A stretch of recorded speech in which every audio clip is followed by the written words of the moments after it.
Assalamualaikum warahmatullahi wabarakatuh. Selamat pagi anak-anakku semua. Kali ini kita akan membahas tugas kimia yang sudah diberikan minggu yang lalu. Topiknya adalah peran kimia dan perubahan materi. Nanti yang akan kita bahas adalah peran kimia dalam kehidupan, perubahan fisika dan kimia, dan cara pemisahan campuran. Oke, soal yang pertama. Warna baju lama-kelamaan akan memudar karena pengaruh deterjen. Perubahan warna baju termasuk? Jawabannya adalah yang B, yaitu perubahan kimia. Kenapa demikian? Maka pembahasannya adalah perubahan kimia adalah perubahan yang menghasilkan zat baru. Zatnya tidak bisa kembali lagi ke asalnya.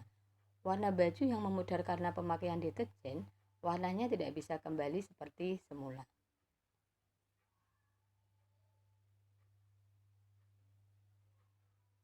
Soal berikutnya. Peristiwa berikut yang tergolong perubahan fisika adalah? Jawabannya adalah air menjadi es. Kenapa demikian?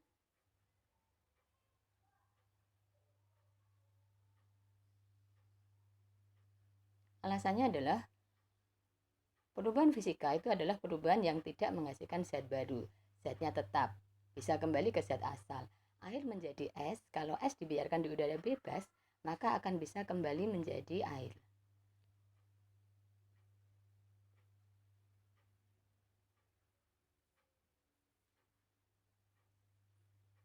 Kita lanjutkan soal berikutnya. Berikut ini yang termasuk peran kimia dalam bidang pertanian adalah? Maka jawabannya adalah pestisida. Kenapa demikian? Penjelasannya adalah pestisida itu adalah salah satu obat kimia pembasmi hama tanaman yang biasa digunakan oleh para petani. Jadi peran kimia dalam bidang pertanian adalah dari pilihannya, jawabannya adalah pestisida.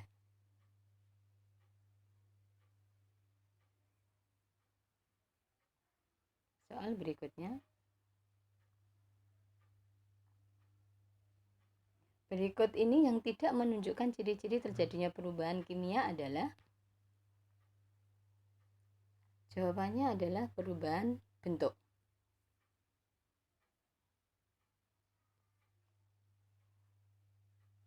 Kenapa demikian? Alasannya, perubahan bentuk adalah ciri perubahan fisika, di mana di sini tidak terbentuk zat baru. Yang berubah itu hanya bentuk sementaranya, hanya bentuknya saja, sementara zat yang terkandung di dalamnya adalah tetap. Misalnya kayu gelondong dibuat menjadi meja. Meja yang terbentuk tetap meja kayu. Zatnya tetap kayu. Bentuknya saja yang berubah dari gelondongan menjadi bentuk meja. Sedangkan kalau ciri-ciri perubahan kimia itu adalah timbul gas, adanya perubahan suhu, perubahan warna, dan terjadinya endapan. Jadi karena pertanyaannya adalah yang tidak menunjukkan ciri-ciri terjadinya perubahan kimia, maka jawabannya adalah perubahan bentuk.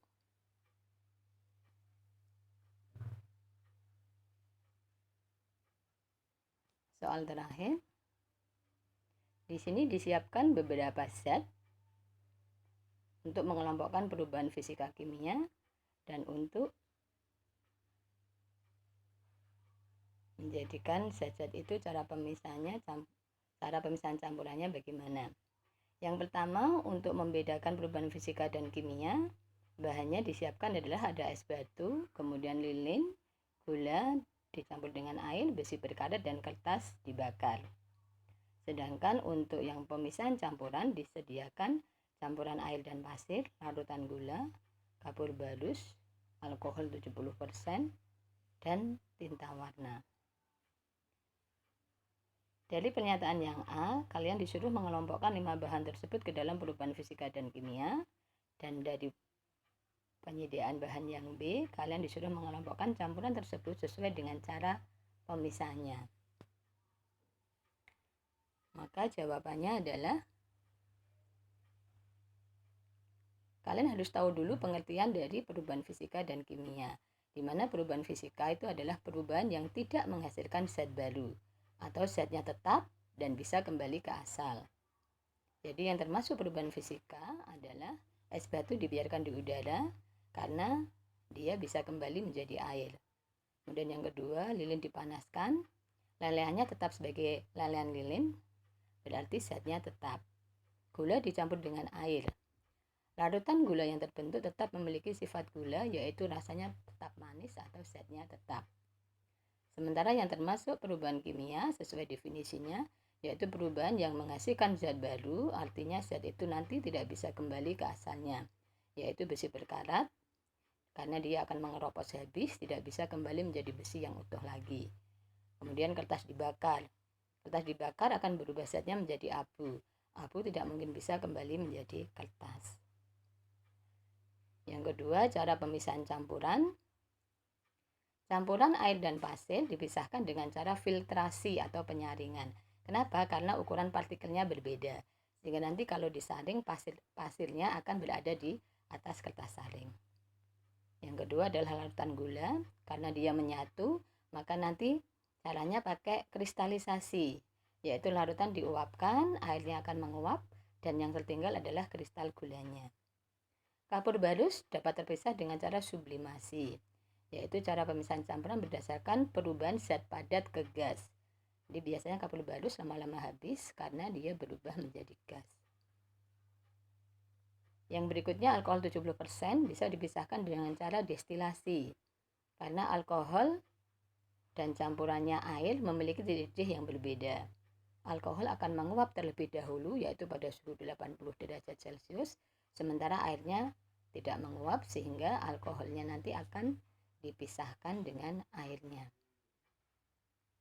Tinta warna dipisahkan dengan cara kromatografi, yaitu kemampuan daya serap zat warna yang berbeda-beda, sehingga kalau tinta warna itu adalah suatu campuran, maka dia akan memisah menjadi warna-warna campurannya. Demikian pembahasan yang bisa Ibu berikan untuk tugas 1 yang kemarin. Semoga kalian semua bisa memahaminya. Terima kasih. Wassalamualaikum warahmatullahi wabarakatuh.